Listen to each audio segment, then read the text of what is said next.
Donc, je m'appelle Jade, je suis postdoctorante au LERES, à l'EHESP, et je travaille sur l'élucidation de l'exposome chimique dans des matrices biologiques humaines. Mon travail se centre autour du fait de identifier les expositions chimiques, en d'autres termes, les composés environnementaux auxquels on est exposé, dans du sang, de l'urine ou d'autres matrices humaines. On reçoit des échantillons qui proviennent de cohortes, par exemple, et on va pouvoir les analyser sur nos appareils. Par exemple, nous, on a un spectromètre de masse à haute résolution.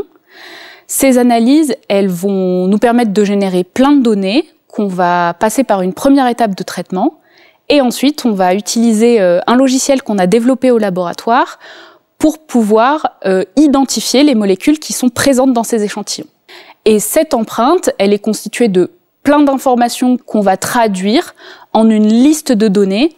Et cette liste de données, on va essayer d'identifier des lignes individuelles comme étant certaines molécules. Le problème auquel l'ensemble de la communauté scientifique a été confronté a été de savoir comment traiter et exploiter une telle quantité de données. C'est pour répondre à ce besoin que l'idée nous est venue de mettre en place et de développer un logiciel d'annotation automatisée.